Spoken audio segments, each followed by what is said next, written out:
अब कुछ important current affairs देखते हैं। 14 और 15 जनवरी 2025 का वायदा आपकी पाठशाला द्वारा। इसका पहला प्रश्न है, नाग MK 2 anti tank guided missile की फील्ड परीक्षण कहाँ आयोजित किए गए? ए आंध्र प्रदेश में, बी उड़ीसा में, सी राजस्थान में या डी मध्य प्रदेश में। कहाँ आयोजित किया गया था? ये कहाँ पे आयोजित किया गया था? ये राजस्थान में। ठीक है, राजस्थान में आयोजित किया गया था। कहाँ पे? राजस्थान के पोखरण में। राजस्थान के पोखरण फील्ड में आयोजित किया गया था इसका परीक्षा। अगला प्रश्न है, किन संस्थानों ने wide band spectrum sensor IASIC chip विकसित करने के लिए सी डॉट के साथ साझेदारी की? सी डॉट का फुल फॉर्म है centre for development of telematics. Telematics इसका फुल फॉर्म है सी डॉट का। ठीक है, तो किसने किया? ए IIT दिल्ली और IIT बॉम्बे ने, B IIT Kanpur, IIT Madras ने, सी IIT हैदराबाद और IIT गुवाहाटी ने, या डी IIT मंडी और IIT जम्मू ने। किसने किया? ये IIT मंडी और IIT जम्मू ने सी डॉट के साथ साझेदारी की है। किसके लिए? Wide band spectrum sensor ASI chip विकसित करने के लिए। ठीक है, अगला प्रश्न है, किस राज्य ने परेड ग्राउंड में 3 दिवसीय अंतर्राष्ट्रीय पतंग और मिठाई महोत्सव का उद्घाटन किया? ए आंध्र प्रदेश ने, बी तेलंगाना ने, सी कर्नाटक ने या डी तमिलनाडु ने। किसने किया? तो ये किया, किसने किया? ये तेलंगाना ने किया है।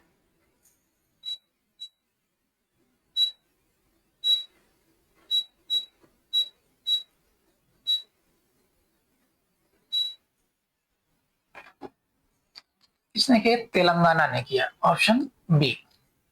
ठीक है, तेलंगाना ने संक्रांति उत्सव के हिस्से के रूप में परेड ग्राउंड में 3 दिवसीय अंतर्राष्ट्रीय पतंग और मिठाई उत्सव का उद्घाटन किया।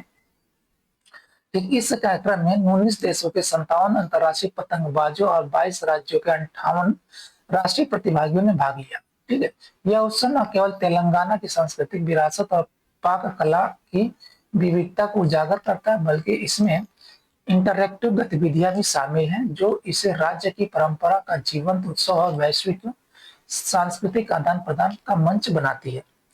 अगला प्रश्न है, लोकपाल अधिनियम किस वर्ष लागू किया गया था? कौन सा लोकपाल अधिनियम किस वर्ष लागू किया गया था?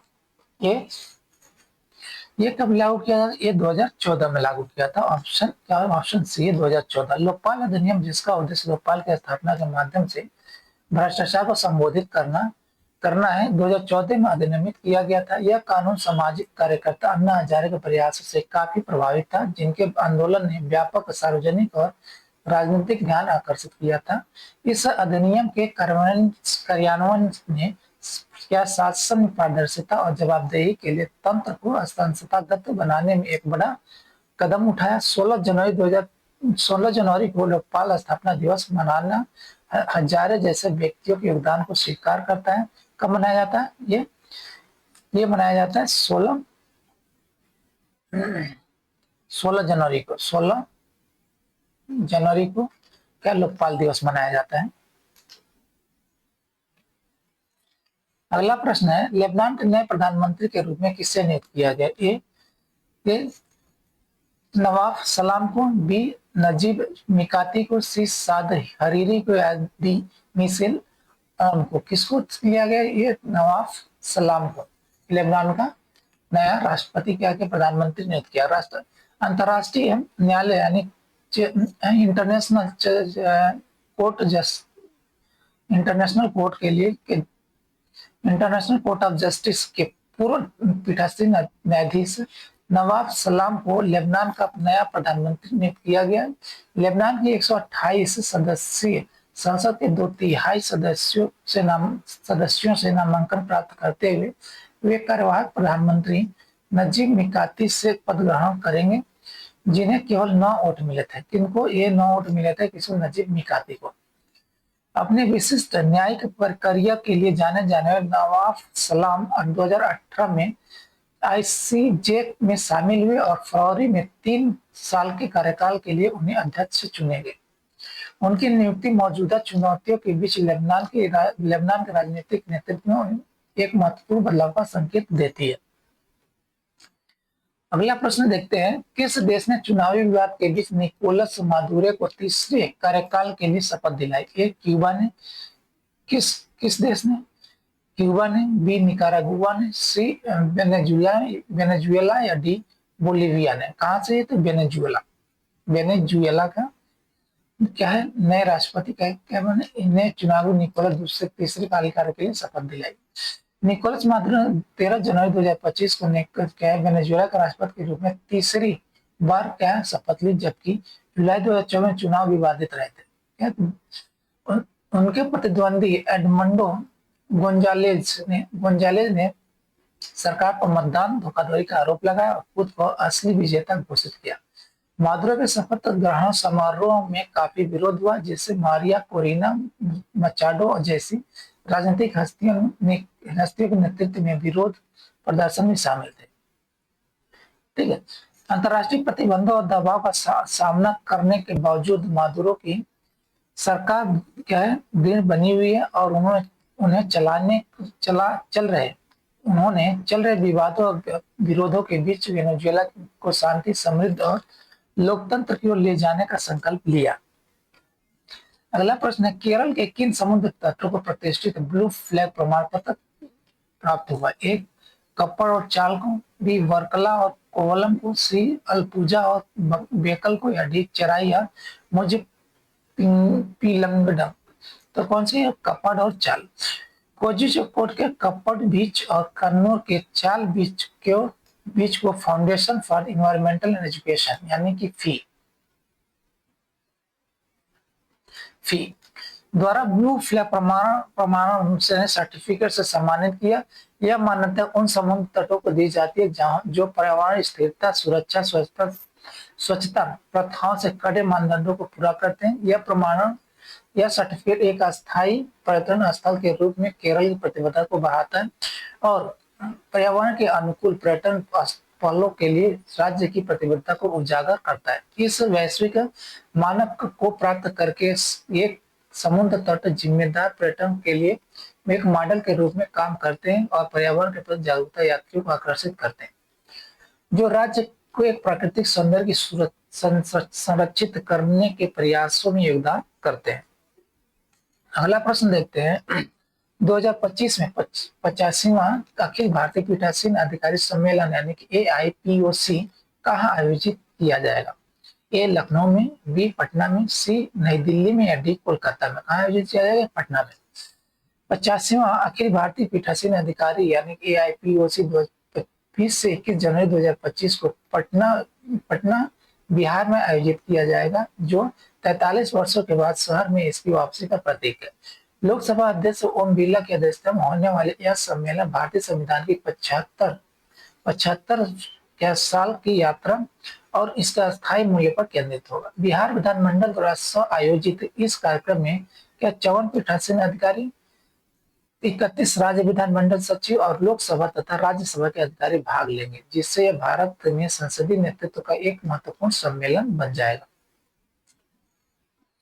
अगला प्रश्न देखते हैं, हाल ही में कौन सा राज्य आयुष्मान भारत प्रधानमंत्री जन आरोग्य योजना को लागू करने वाला क्या 34वां राज्य बन गया? ए बिहार, बी मध्य प्रदेश, सी झारखंड या डी उड़ीसा? कौन सा? ये उड़ीसा।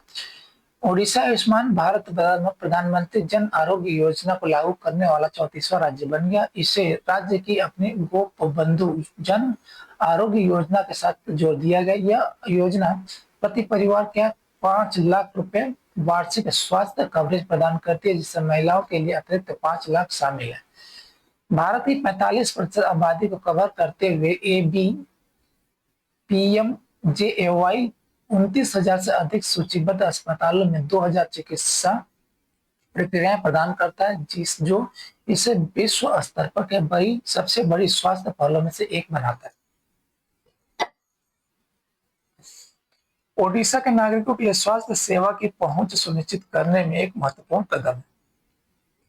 अगला प्रश्न देखते हैं, कौन सा राज्य दक्षता में सुधार और घाटे को कम करने के लिए अपनी 2 बिजली वितरण कंपनियों का निजीकरण करने पर विचार कर रहा है? कौन? ए महाराष्ट्र, बी उत्तर प्रदेश, सी तमिलनाडु या डी गुजरात? कौन था? ये उत्तर प्रदेश। अगला प्रश्न है, वाणिज्य मंत्री पीयूष गोयल द्वारा राष्ट्रीय हल्दी बोर्ड का उद्घाटन कहाँ किया गया?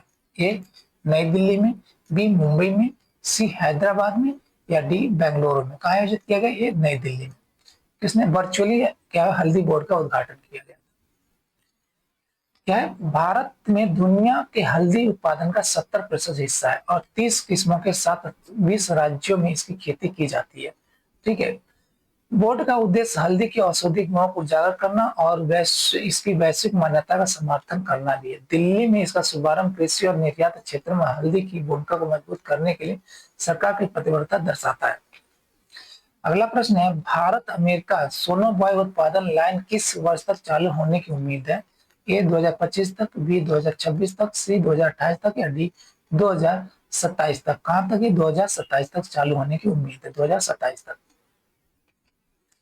अगला प्रश्न है, किस कंपनी ने भारतीय नौसेना के लिए बहुउद्देशीय पोत आईएनएस उत्कर्ष लॉन्च किया? कौन? INS A INS Utkarsh, INS Utkarsh launch किया। A Hindustan shipyard limited, B Mazagaon dock shipyard limited, C Kochi shipyard, या डी लार्सन एंड टोब्रो ने? किसने? ये लार्सन एंड टोब्रो ने किया।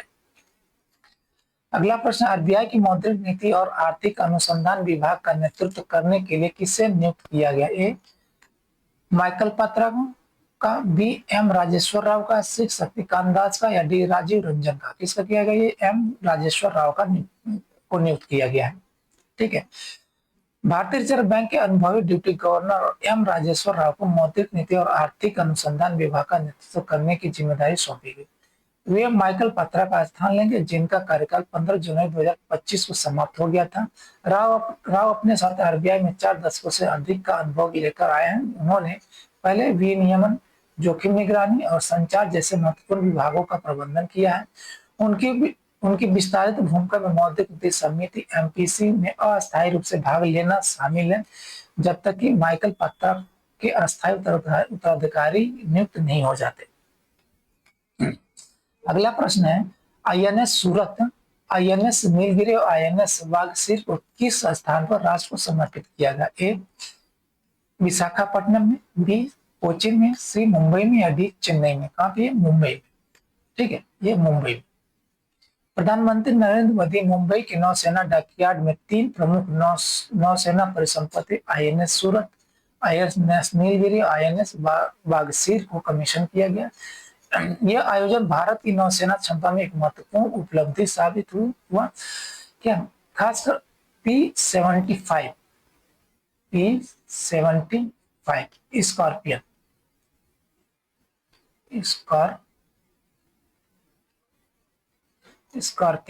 स्कॉर्पियन है। ठीक है। स्कॉर्पियन परियोजना के तहत छठी पनडुब्बी आईएनएस वागीर ने पनडुब्बी निर्माण में भारत की बढ़ती विशेषज्ञता को प्रदर्शित किया। मुंबई में इन लड़ाकू जहाजों का समर्पण नौसेना संचालन और जहाज निर्माण केंद्र के रूप में सहज रणनीतिक महत्व को रेखांकित करता है। अगला प्रश्न देते हैं, किस संगठन ने बाल्टिक शहर के क्षेत्र में समुद्र के नीचे केबलों की सुरक्षा के लिए एक नए मिशन की घोषणा की? ए नाटो ने, बी संयुक्त राष्ट्र ने, सी यूरोपीय संघ ने, या डी विश्व व्यापार संगठन ने? किसने की ये घोषणा नए मिशन की? ये नाटो ने की है। ठीक है। महासचिव मार्क रूटे के नेतृत्व में नाटो ने बाल्टिक सागर क्षेत्र में समुद्र के नीचे केबलों की सुरक्षा के उद्देश्य से एक नए मिशन की घोषणा की। यह पहल इन केबलों के महत्व को रेखांकित करती है, जो 95% अधिक इंटरनेट टैरिफ की सुविधा प्रदान करते हैं और 1.3 मिलियन किलोमीटर तक केबल इंफ्रास्ट्रक्चर के माध्यम से प्रतिदिन 10 ट्रिलियन मूल्य के वित्तीय लेनदेन को सुरक्षित करते हैं। अगला प्रश्न है, जेलियान ग्रोंग समुदाय द्वारा मनाया जाने वाला गान नगाई उत्सव किस राज्य में मनाया जाता है? गान नगाई उत्सव किस राज्य में मनाया जाता है? नागालैंड में, बी असम में, सी मणिपुर में, या डी मेघालय में? कहाँ मनाया जाता है? ये मनाया जाता है मणिपुर। कहाँ पर मनाया जाता है? ये मणिपुर में। गेन नगाई उत्सव जेलियानग्रोंग समुदाय का सबसे बड़ा फसल उपरांत उत्सव है, जो मणिपुर में मनाया जाता है। कहाँ मनाया जाता है? मणिपुर। 12 जनवरी 2025 से शुरू होने वाला यह उत्सव 5 दिनों तक चलता है। कितने दिन तक? 5 डे, 5 डेज तक चलता है और इसमें जीवंत सांस्कृतिक प्रदर्शन और पारंपरिक अनुष्ठान क्या अनुष्ठान होते हैं। यह पुराने वर्ष से नए वर्ष में संक्रमण का जश्न मनाता है और शांति, समृद्धि और सामुदायिक उपचार पर जोर देता है। जलियानग्रोंग लोग जिनमें विभिन्न जनजातियां शामिल हैं, इस उत्सव को अपनी कृषि विरासत और मौसम परिवर्तनों से गहरे जुड़ाव के साथ मनाते हैं, जिससे क्षेत्र में एकता, सांस्कृतिक गौरव को बढ़ावा मिलता है। अगला प्रश्न है, पेंगोलिन की नई प्रजाति इंडो बर्मी पेंगोलिन कहाँ खोजी गई? इंडो बर्मी पेंगोलिन ए अरुणाचल प्रदेश में, बी असम में, सी मेघालय में, या डी नागालैंड में। कहाँ खोजी गई? खोजी गई अरुणाचल प्रदेश में। ऑप्शन ए है। भारतीय प्राणी सर्वेक्षण यानी ZSI के वैज्ञानिकों ने अरुणाचल प्रदेश में पेंगोलिन की नई प्रजाति खोज की है, जिसका नाम इंडो बर्मीज पेंगोलिन यानी कि मैनिस इंडो बर्मानिका है। यह प्रजाति आनुवंशिक रूप से चीनी और भारतीय पेंगोलिन से अलग है और इस क्षेत्र की समृद्ध जैविक विविधता को उजागर करती है।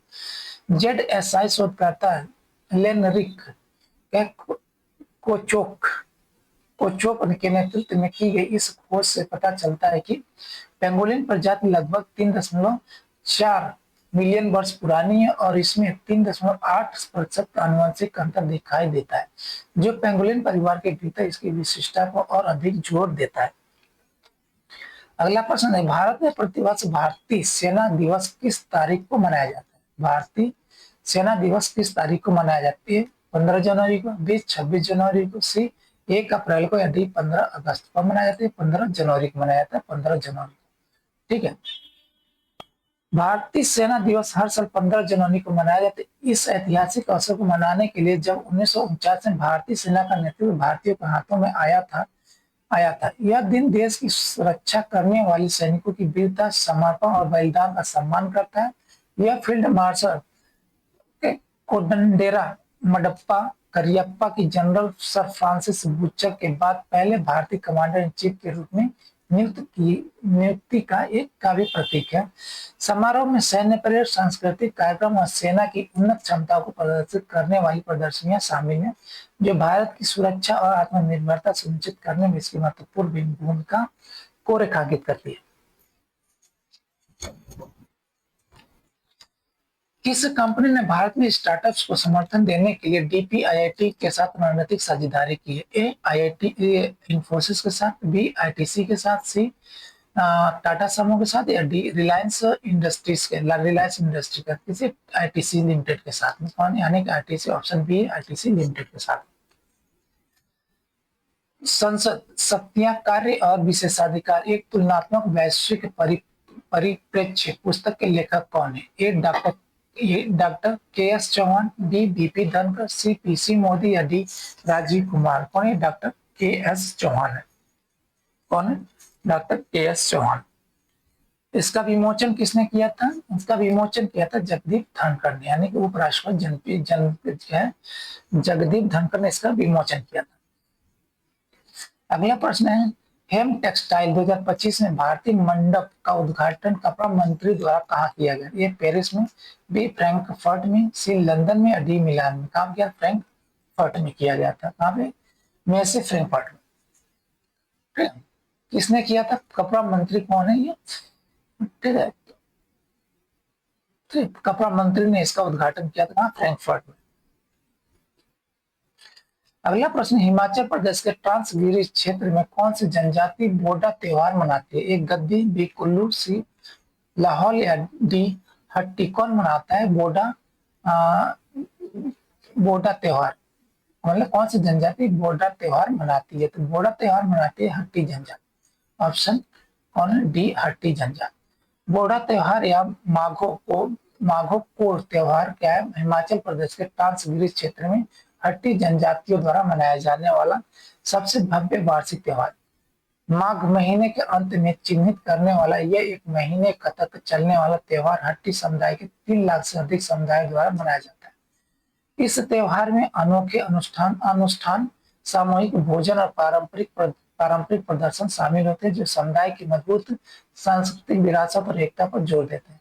हट्टी जनजाति इस त्योहार को गहरे सांस्कृतिक महत्व के साथ मनाती है जो उनके विशिष्ट रीति रिवाजों, विश्वासों और उनके समाज में महिलाओं की केंद्रीय भूमिका को प्रदर्शित करता है। अगला प्रश्न है, किस राज्य ने 2 बिजली वितरण कंपनियों के निजीकरण की योजना की घोषणा की? 2, अभी तभी क्वेश्चन ये आया होता बता। ए महाराष्ट्र, बी राजस्थान, सी उत्तर प्रदेश या डी मध्य प्रदेश। कौन ये उत्तर प्रदेश। भारतीय एथलेटिक्स महासंघ AFI एथलीट आयोग का अध्यक्ष किसे नियुक्त किया गया? यानी कौन? ए सुधा सिंह को, बी कृष्णा पूनिया को, जी ज्योतिर्मय सिकंदर को या अंजू बाबी जॉर्ज को। किसको गया? अंजू बाबी जॉर्ज को नियुक्त किया गया है AFI एथलीट आयोग का अध्यक्ष। यानी भारतीय एथलेट महासंघ का एथलीट आयोग का अध्यक्ष क्या है